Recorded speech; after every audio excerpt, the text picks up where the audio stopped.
So first of all, you need to know that the Earth is around 4,500 million years old.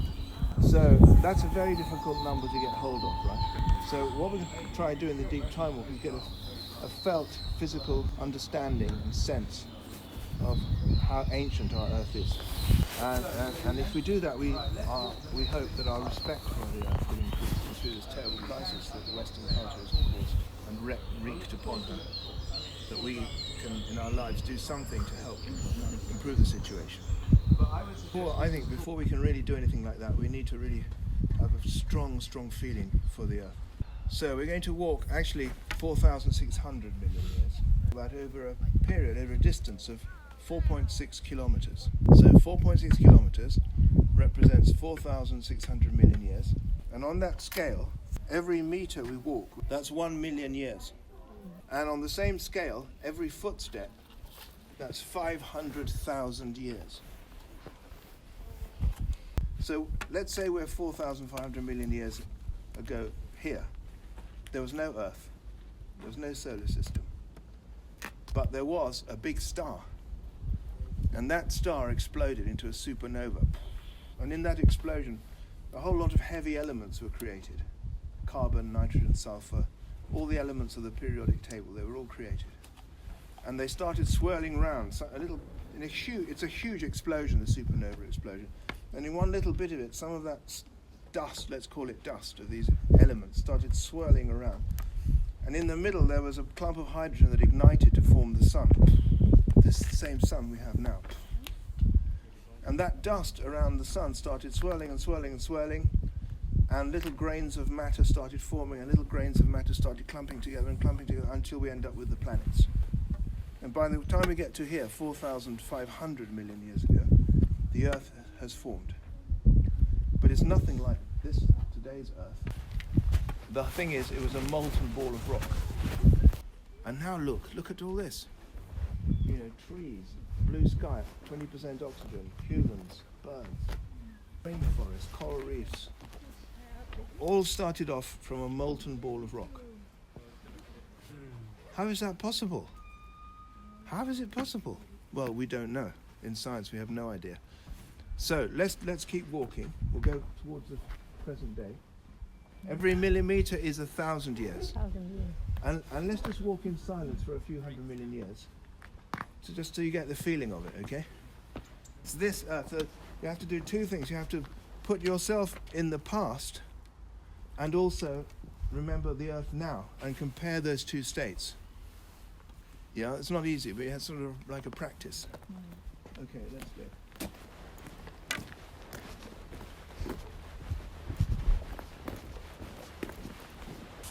You see, we think there were two planets in the orbit of the Earth. One size of the Earth and the other size of Mars.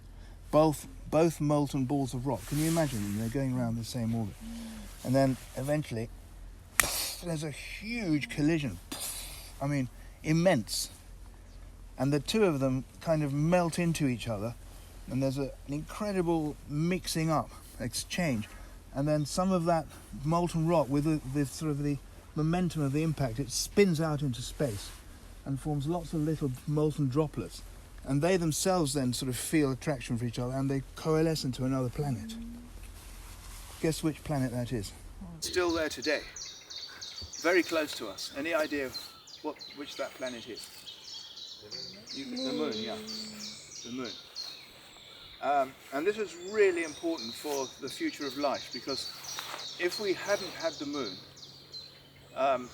we wouldn't have a stable axis. The axial tilt of the Earth wouldn't be stable. So imagine I have a magic string here and I attach it to the moon.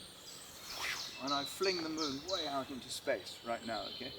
What'll happen is, slowly, the axial tilt of the Earth, which is around sort of 22 degrees at the moment, it'll start moving around unpredictably, chaotically. And that means we won't have predictable seasons. And therefore complex beings like us, multicellular beings like us and the trees, wouldn't survive. We'd probably have bacteria, but we wouldn't have us. So now we bring the moon back, put her back in her place. And she stabilizes the axial tilt of the Earth. I mean, it does wobble a little bit, but not much. And that means we have predictable seasons. Now the chances of getting an impact that gives you a moon are very, very small. Most of the impacts that scientists have modelled on computers don't give you a moon. They give you one large planet, two equal sized planets, lots of sort of dust in space. It's very, very hard to get a moon. But because we have that moon, we are here. Isn't that amazing? Yeah. It's a very deep philosophical question, isn't it? Now, by the time we get to here, about 500 million years after the formation of the Earth, from the supernova explosion by the road, remember? And we got to here. The crust is the molten surface of the Earth is starting to form a crust, so it's cooling and forming a crust, a rocky crust. But it's still dry as a bone until the water arrives, and around about now the water arrives. And there's two ways we think the water arrived. One is more poetic and probably wrong, and one is scientific and less poetic and probably right. The probably wrong poetic one is that some massive lumps of ice from the asteroid belt. Jupiter and Saturn were a bit closer to the Sun, I think, and they moved. These huge lumps of ice came hurtling towards the inner rocky planets. Anyway, so the lumps of ice crashed into the 5 or 6 lumps of ice. That's enough. That's all it would. So you get the picture. Now we have an ocean planet. It's very cool at the moment. Isn't that remarkable? Footstep, 500,000 years. We'll do some more quiet walking later on as well. So this is around 3,500 million years ago.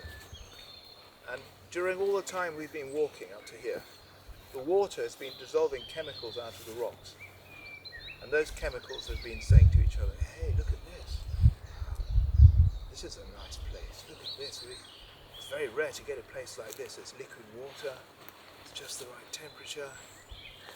Why don't let's try getting together and different stuff. In other words, this organism, which was something like a bacterium, but before the bacteria, it was the ancestor of all living beings. We know that because we all share the same DNA, the same genetic code. So it must have come from one original ancestor. And eventually the bacteria evolved out of that. So now we've just got a bacterial biosphere. But the bacteria aren't everywhere. They can only live around places where there's chemical energy coming from the rocks, mostly around volcanoes. Then they can't spread any further. And so, bacteria are incredibly creative.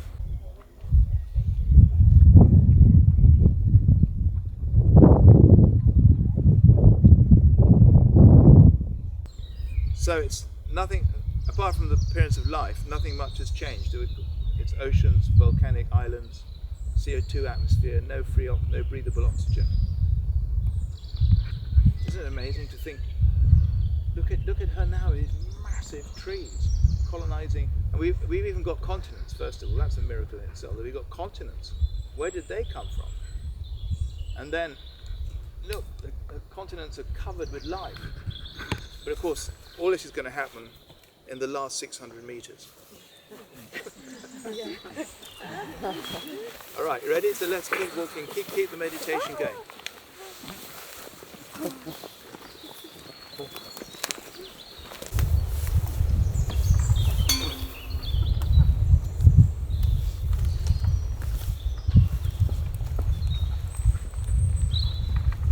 All right, so this is around 3,000 million years ago, more or less, when it happened. One little bacterium, just one, invented the art of using sunlight to split water. It's an incredibly difficult thing to do, almost impossible, because this bacterium had to integrate 2 separate photosynthetic pathways from the old photosynthesis and invent a new sort of aspect of photosynthesis called the water splitting complex. And to do all of that, very, very difficult, but it did it. Now the thing about bacteria is that they engage in something called horizontal gene transfer, which means they can take a little bit of their DNA and make copies of it and then share it with other bacteria in their surrounding and those bacteria can then express that trait.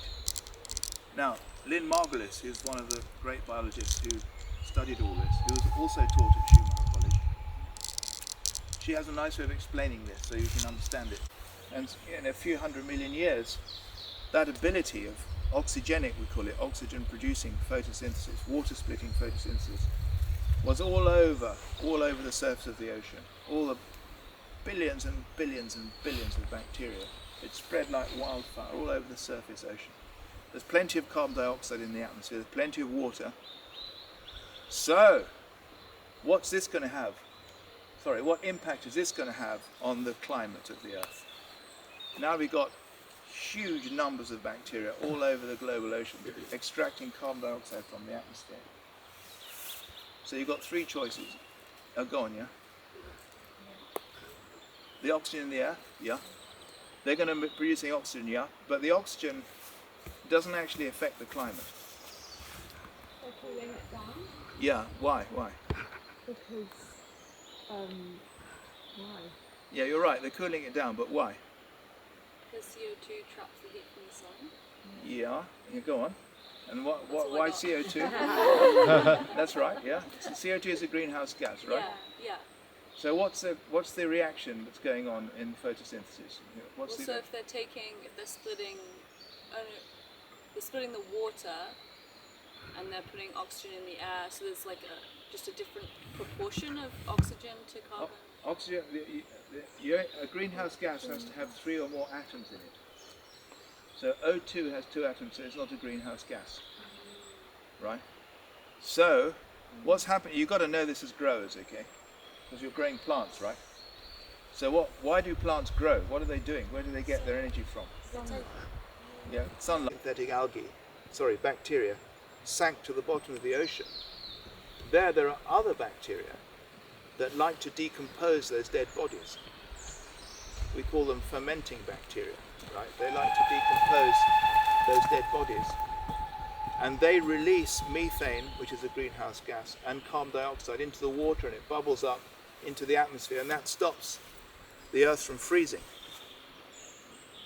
So you've got one kind of bacterial ecosystem on the surface cooling the planet by removing CO2, like you said, through water splitting photosynthesis. And there's another bacterial ecosystem in the sediments at the bottom of the ocean that's decomposing the dead bodies of the photosynthetic bacteria and releasing carbon that's in their bodies back to the atmosphere in the form of methane and carbon dioxide, both of which are greenhouse gases, which prevent the Earth from freezing over. Get the idea that one ecosystem on the surface is cooling, the other one in the sediments is warming. So you get a cooling and a warming, you get these two opposite dynamics. This is Gaia. So we should have another glass of champagne. To the birth of Gaia! Gaia. It's just a bacterial Gaia. Alright, let's keep going. A few more 100 million years, then the next thing's going to happen.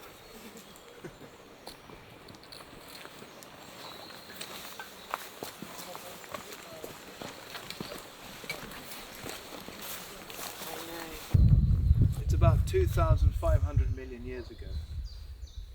Still 1% oxygen. There's plate tectonics kicking in, so now we're getting some reasonably large continents. Nothing like today's continents, but they're barren. There's no life on them.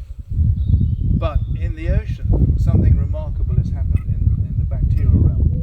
So let's make a bacterium, let's make a circle. I wouldn't recommend we hold hands because of COVID. Let's close the circle, I'll be in the middle. So you're a bacterial cell, okay? I'm inside the cell, you're the membrane. And we're a predatory cell, so we're able to engulf other bacteria and digest them, right? Now let's see, would you mind stepping outside? What's your name? Blue. Oh, that's nice, Blue. So Blue, she's a very special kind of bacterium because Blue can use oxygen to break down food molecules. We can't do that. We have to use a more old-fashioned kind of fermentation system, which is pretty inefficient. But Blue is really good at digesting oxygen, you see. That's why she's blue for some reason. And also, blue's kind of bacteria are very nice to eat. We've eaten lots of them before, so we're gonna engulf her, and we're gonna start digesting. But I'm her lawyer, and I'm Blue's lawyer, and Blue has a proposal to make, which is don't digest her, okay? Let her stay in here, and in exchange, when you want some food, instead of you trying to digest it with your very inefficient, let's face it, it's very inefficient, your fermentation, it's really very inefficient. You give her the food molecules, and she'll use oxygen, which diffuses into you, to digest the oxygen, and you can get so much energy, and you can get bigger. You can have a huge nucleus in here with much more DNA. You can become more conscious, more aware. You can do more things, more creative. The same thing happens with cells that are with bacteria that are photosynthesizing. So we'll take in a. Would you mind stepping outside because you're nice and green? You see, she's a lovely photosynthetic bacterium. Look at her, all green, really lovely, making sugars. She's really nice to eat, like a chocolate. She's so lots of sugar. So we bring much further down the track. No, you need to stay. No, you need to stay. Now we've got a new kind of eukaryotic cell, right? Like the plants. So what happens with the plants is the photosynthetic bacterium becomes the chloroplast in the plants. You should know about chloroplasts since you're all growers, right? They were once free-living bacteria, basically, and they do the photosynthesis. They produce the sugars and the oxygen. Now, when you want some energy, you don't even have to eat anymore. You just say to our chloroplast here, could you make some sugars, please, for photosynthesis? The sugars go to the mitochondria, and the mitochondria burn up the sugars and get the energy. Right? That's where our energy comes from. And all the other organisms can then start eating. This is good, yeah. I should start as well.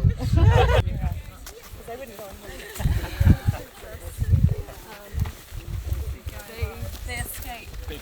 And they're trying to escape the floods. This is the whole problem. Update, nothing much has changed. Thank you. Good. Lovely update. Yeah. 540 million years ago, just up as we were coming up the path, we had a few periods of what we call snowball Earth, when the Earth froze over completely. And for complicated reasons I'm not going to go into now, that did two things. One is it raised the oxygen concentration of the atmosphere, these snowball Earths, and the recovery from the snowball Earths.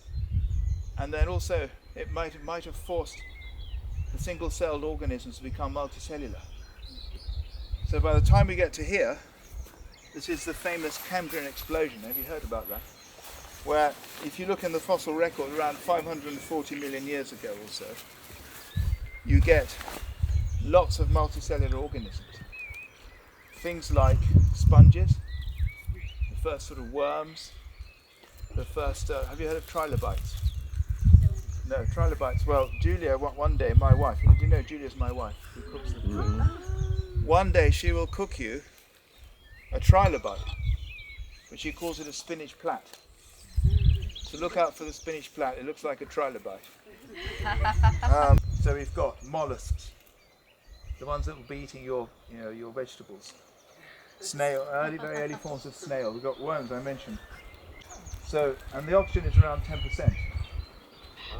So do you see it's just a really rapid shift from where we were down there by the river, which is mostly unicellular organisms of two kinds, and suddenly around here the eukaryotes, boom, they become multicellular. And we think it's partly because the oxygen went up to 10% for various complicated reasons. And that meant there was enough free oxygen for multicellular life to really take off. So, from now on, things are going to change really fast, okay? It's the last 600 million years or so. So let's stick together, although not too close to me for COVID reasons, and then we'll see what happens. We will, of course, in the end, get to 2022, we hope, unless we get lost in deep time. That would be serious, wouldn't it? What would we tell the college? We've got lost in deep time. Timeline. get an old one. Yeah, it's like, it was like 180 million years ago. And at last we're getting the first land plants. But they're very primitive. They're these mosses. You see the mosses here. They don't have any roots. They have sort of little extensions that go into the rock, I suppose. And they may be pairing up with fungi, you know. And they're extracting nutrients from the rocks, and they're making the first very primitive soils. So this is a moment for you growers, you know. 480 million years ago, first very, very primitive plants. Although as an insult to call them primitive, because it's an amazing achievement. There are any plants at all, considering you have to shift from a single-celled eukaryote to a moss. That's an amazing achievement, isn't it? So I hope they're not crossing me calling them primitive. Apologies. You could say they're primitive in the sense of very early, that's all right. Then we get the first fish in the ocean. But they don't have any jaws, so they can't talk. They have jawless fish. I think that's all we need to know. The trilobites, well, you don't know what trilobites are, but they're diversifying. I might bring some little pictures in future to show what trilobites are like. 443 million years ago, more or less. And the earth gets warm. And those mosses that we had just along the edges of the continents, they're now growing along streams. They're starting to grow into the continents. Can you imagine that? And we also get the first vascular plants. You know what I mean by a vascular plant? A plant with internal tubes. Mosses don't have internal tubes, but the plants you're going to grow, they all have internal tubes, don't they? So we get the development of internal tubes in plants. That's pretty amazing. They may have very shallow roots, but no proper roots. I'm pretty sure the fungi were associating with their roots, very primitive roots, and helping them. Of course you know about the mycorrhizal thing, don't you? No? Yeah, good. I know. Okay. It's really important for growers to know about that. About the importance of the fungi and roots. And we're also getting now the first terrestrial animals. They've crawled out of the sea and they've turned into millipedes and little spiders. Is that amazing? There's those sort of animals we were talking about in the sea. They've now become spiders and millipedes. Okay, let's keep going.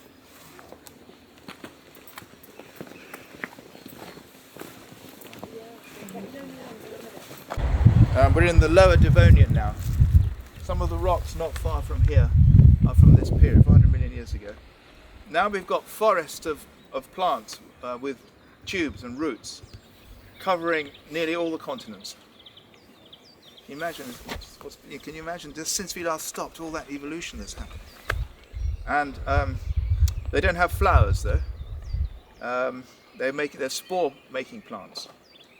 And we get the first really decent leaves and the first proper seeds and the first really stable soils at last. And the climate starts to cool as these plants start drawing CO2 out of the atmosphere. And we also get the first insects.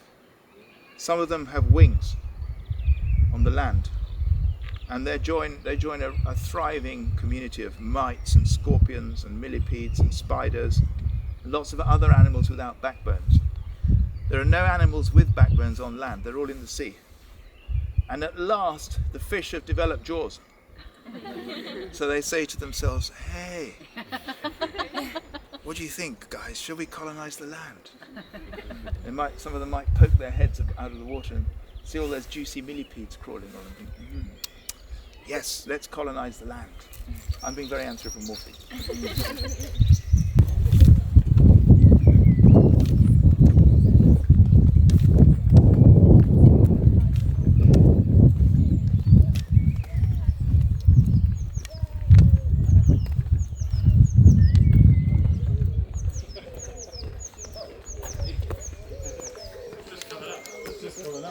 When the cells are put using fermentation.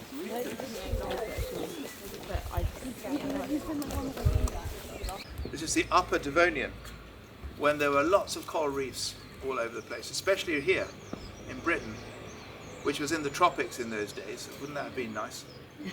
So, we've got forests everywhere now. But there's a problem, because the plants have now developed wood. They've invented wood. These are actually ginkgo trees, are some of the earliest trees. I'm not sure of the age of the ginkgo, I have to look it up. Anyway, we get the first proper wood, and this woody plant spread all over the planet, and this is a major danger. Can you think why? Why is this a major danger? Sorry? To life. Why is it a danger to life? Why could widespread wood be a massive danger to life? Not fires, although fires, yeah, but that's not the main reason. So the coal that we have from all over the planet, we're burning and destroying our climate with, that comes from this time, from the trees that fell into swamps and weren't decayed. Let's see, yes, and we get, but of course, as you mentioned, there's one kind of organism that finally discovers how to decompose the wood. Thank goodness, otherwise we wouldn't be here. Which organism was it? You've got a choice. Was it the millipedes? Was it the spiders? Was it the fish? Was it the amphibians? Was it the bacteria? Sure? Yeah. Sure? Not the bacteria. It was the fungi. The fungi, they sent their tube. Now, one thing about fungi, when I was taught by a great fungal ecologist, he said to me, if you write about fungi, I never want to see you use the phrase fungal thread. I said, okay, he said, always say tubes. So they don't have threads, because threads are solid, right? Fungi are made out of tubes, and that's how they can live. The tubes are full of enzymes that, in this case, went into the wood, and they discovered how to digest wood. It's amazing. If you give a wood-rotting fungus some food, guess what the best food you can give a wood-rotting fungus is? It's remarkable. A block of wood. A block of wood, which to us seems sort of totally, it is utterly indigestible. To a wood-rotting fungus, it's delicious. A block of wood, can you imagine? They send their tubes into it, and they start sending enzymes into the wood, and they suck up all the nutrients in the wood, and they release carbon dioxide to the atmosphere. And that's what stopped the Earth from freezing over. So, we're learning more and more about the importance of fungi for Gaia. So we could live now in this. If we landed up in the Carboniferous, we could live. We could breathe the air, be very comfortable.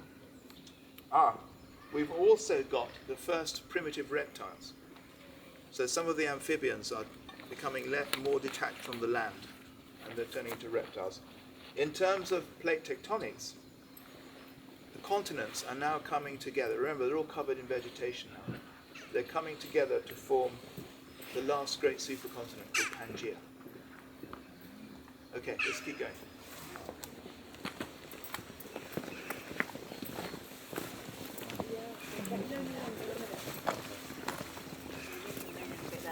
When the supercontinent Pangaea has already has formed, and it straddles the globe from north to south, a massive supercontinent. Can you picture it? But the inside of the continent is very dry, so you get a massive desert in the inside of the continent.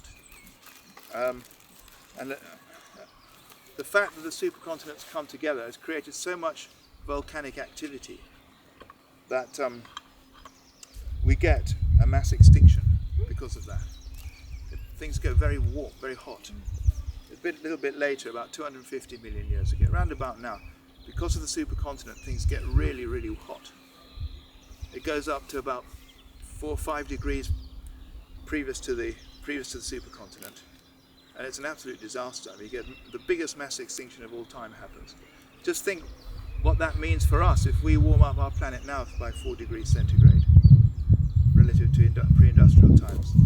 If it's anything like the Permian, we're going to have a massive, huge mass extinction.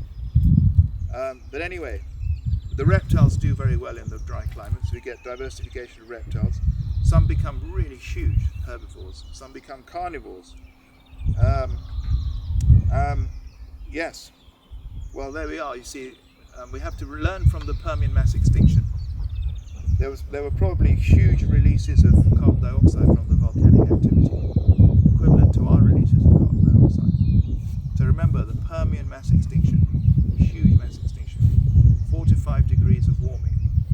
going the same way. Of course, we don't have a supercontinent now, but impacts could be similar. Okay, let's keep going.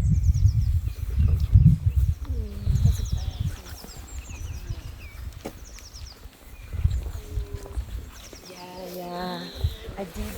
Oh, I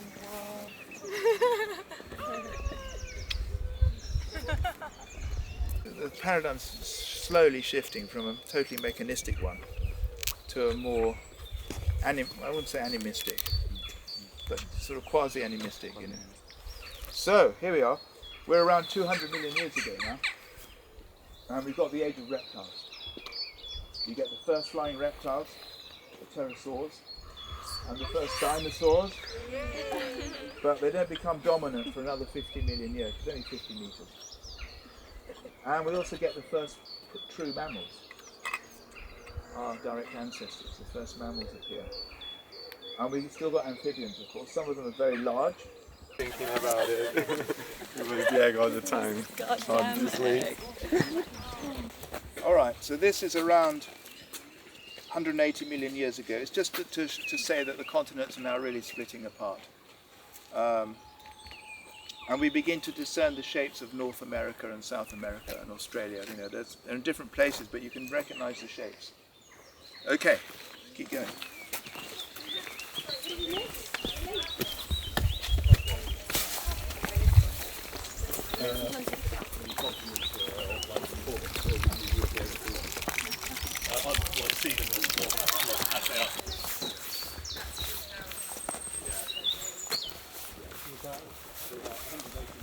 All right, so this is around 136 million years ago when the continents burst into colour because we get the first flowering plants. And that's because of a symbiosis between the plants and the insects. But up until now, all the pollination has been wind pollination. Now, this new symbiosis has appeared in which the plants produce these gorgeous flowers, look at them, with colour and nectar, which the insects find irresistible, and so they start pollinating the plants. And we get this wonderful symbiosis. It's very successful, spreading all over the planet. All over the planet, we get colour, beautiful colour, due to this symbiosis. The other side of the Earth, of course, massive volcanic activity produced huge amounts of carbon dioxide to the atmosphere and warmed up the planet. And also the impact is probably on some carbon-rich deposits. So we got loads of CO2, lots of warming, and we got massive clouds that actually blocked out the sun. So we had short-term cooling and long-term warming, and basically this wiped out nearly all the dinosaurs, apart from Chickens. chickens. Yes! Well, actually, the ancestors of the chickens. Yeah. All the birds are dinosaurs. Yeah. So there's beautiful little birds like the chiff-chaff that we just heard calling, and the great tits and the blue tits and the robins, and they're dinosaurs. Very sophisticated dinosaurs. But all the big hefty ones disappeared. Last 300,000 years. So our species arrives somewhere between here and here, 300 to 200,000 years ago. Us, Homo sapiens, just like us. People exactly the same as us. Not psychologically, but physically. Psychologically, they're much more connected to the whole of Gaia, unlike us. Then we get various ice ages. Let's go, relevant to you growers, let's go to 8,000 years ago, when we get the farming revolution. That's 8 millimeters, that's about here. I should really put it like that, you see. Sorry about that. There, 8 millimeters, that's the farming revolution. Can you get an idea for 8 millimeters? Maybe I should use a stick here, just to point to it. So 8 millimeters is about here. So about there. Just imagine how far we've walked. So we're like that, right? But we had Buddha a little bit earlier. But let's say these great sages, Buddha and Jesus, roughly the same time, 2,000 years ago. That's only 2 millimeters. I mean, 2 millimeters. You get the idea? Sort of 2 millimeters, like that. And then let's go to the Industrial Revolution, which has messed up the planet, or started to mess up the planet big time. That was, how long ago? Say 500, 400 years, 200 years ago. That's 1/5 of a millimeter. I can't even show you 1/5 of a millimeter. You know, I can't even show you can see a millimeter, right? That's 1/5 of a millimeter. That's when we started destroying the planet. We have to put it like this. I should really be standing here, so you can see it along the walk. See what I mean? 1/5 of a millimeter. Dangerous time Gaia has ever faced, and it's entirely due to Western. I don't want to say Western because then it plays into sort of anti-Western sentiment, to modernity, to consumerism, modernity. So welcome to the present moment. Before we disperse, let's take a few moments just to really allow what we've just done to sink in, to allow the depth of time that we've walked to really sink in. And also, we might want to make a pledge inwardly to do something with our lives to help to improve the situation. So let's just do that for a few moments. Because I know you're all going to make some sort of big difference when you go out in the world, and you're part of thousands of people who've been to the college over the last 30 years, many of whom are doing really big things, some of them are doing small things, but everyone's doing something. So welcome to, well, you've already been welcome, but we're now part of the Schumacher Gaia family, you could say. So thanks a lot. Hope you got some rich learning.